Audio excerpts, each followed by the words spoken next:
আজি অনুষ্ঠিত হল সৰ্ববৃহৎ নিযুক্তিৰ তৃতীয় বৰ্গৰ পৰীক্ষা।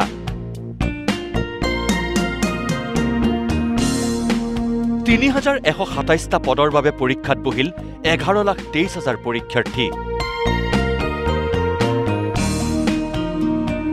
কিন্তু আজিৰ পৰীক্ষাৰ প্ৰশ্ন কাকত কঠিন আছিল নে সহজ আছিল? ইমান টাফ নহয়, সহজখিনি নাচাই পেলাই পস্তাইছো এতিয়া। কেনেধৰণৰ প্ৰশ্ন আহিছিল পৰীক্ষাত?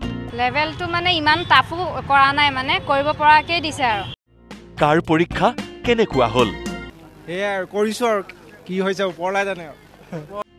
সকলো সামৰি আজি আমাৰ এই প্ৰতিবেদন। প্ৰথমে আহিছো লখিমপুৰৰ পৰীক্ষাৰ্থীৰ কাষলৈ। লখিমপুৰৰ পৰীক্ষাৰ্থীয়ে সলসলীয়াকৈ কৈ গ'ল প্ৰশ্ন কাকতৰ বিষয়ে। সাধাৰণ জ্ঞানৰ পৰা ইংৰাজী, অংক, বিজ্ঞান সকলো বিষয়ৰ হেনো সহজ প্ৰশ্ন আহিছে। পিছে কি কি প্ৰশ্ন আহিছিল শুনক পৰীক্ষাৰ্থীৰ মুখেৰেই। লেভেলটো মানে ইমান টাফো কৰা নাই, মানে কৰিব পৰাকৈ দিছে আৰু।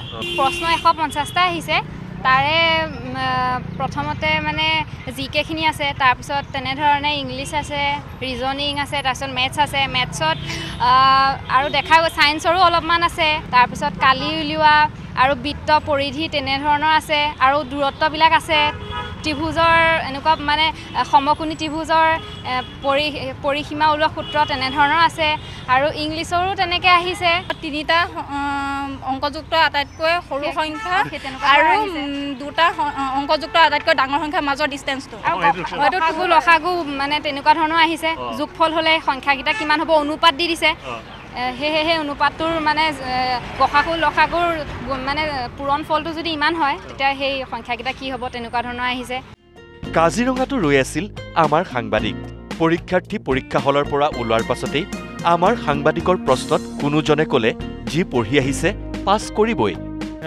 ভালেই হৈছে, ইমান টান পেপাৰ কথা নাই বাৰু। যিহে ভালকৈ পঢ়িছে সি ভাল ধুনীয়াকৈ পাছ কৰিব। কোনো পৰীক্ষাৰ্থী আকৌ পৰীক্ষাহে দিলে, পিছে তেওঁৰ ৰিজাল্ট বোলে আকৌ ওপৰৱালাহে জানে।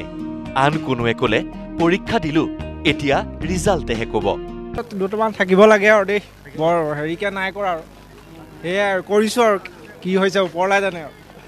মানে কি ক'ম আৰু, ধৰক ঠিকেই আহিছে প্ৰশ্নখিনি, বাকী যি হয় ৰিজাল্টত দেখা যাব আৰু। ভবামতে তেনেকৈ ধৰণে আহিছে, ধৰক অকণমান আপ এণ্ড ডাউন হয় বাৰু।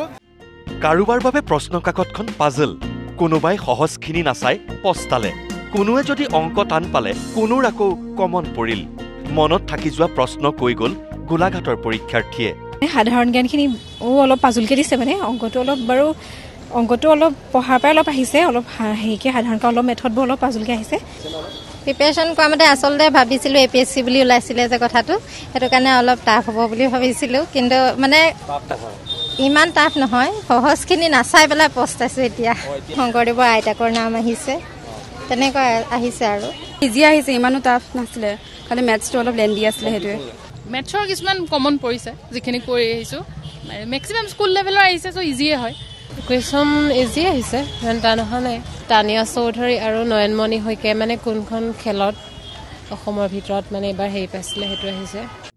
এইবাৰ বলক যোৰহাটলৈ। আমাৰ সাংবাদিকৰ প্ৰশ্নত যোৰহাটৰ কোনোগৰাকী পৰীক্ষাৰ্থীৰ মন্তব্য। প্ৰশ্ন কাকত টান বুলিও নকওঁ, ঢিলা বুলিও নকওঁ, সেয়া সময়েহে ক'ব। আন কোনোগৰাকীয়ে ক'লে মনত থকা প্ৰশ্নৰ বিষয়ে। আশা কৰা মতে আহিছে, পেপাৰখন টান নে ঢিলা? টানো নকওঁ ঢিলাও নকওঁ, সময়তহে দেখা পামগৈ আৰু। শংকৰদেৱৰ মাকৰ নাম কি আহিছিলে, তাৰপৰা টুকুলাই ক'ত অৱস্থিত আহিছিলে, তেনেকুৱা আহিছে আৰু। ঢিলা নে টাফ? অলপ টাফ আহিছে, মোৰ কাৰণে টাফ আহিছে বাৰু, কিছুমানৰ কাৰণে ইজিও হ'ব পাৰে। হিমন্ত শংকৰদেৱৰ বিষয়ে আহিছিলে, তাৰপিছত আৰু কিবা কিবি আহিছিলে, আইতাকৰ নাম আহিছিলে টুকলাইৰ ওপৰত এটা আহিছিলে। মেথছৰ কাৰণে অকণ পাৰিছোঁ আৰু, এতিয়া বাকী নাজানো কি হয়। তেজপুৰতো পৰীক্ষাৰ্থীৰ কাষত নিউজ লাইভৰ সাংবাদিক।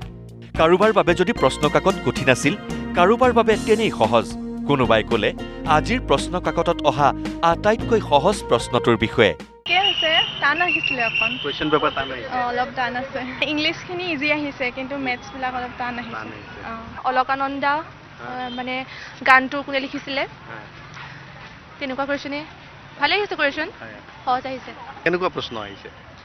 প্ৰশ্ন ঠিকে আহিছে, ইমান টানো অহা নাই। তথাপি 2-এটা প্ৰশ্ন মনত আছে নেকি? এটা একেবাৰে সহজ প্ৰশ্ন আহিছে, শংকৰদেৱৰ আইটেকৰ নামটো। Bureau report, news live.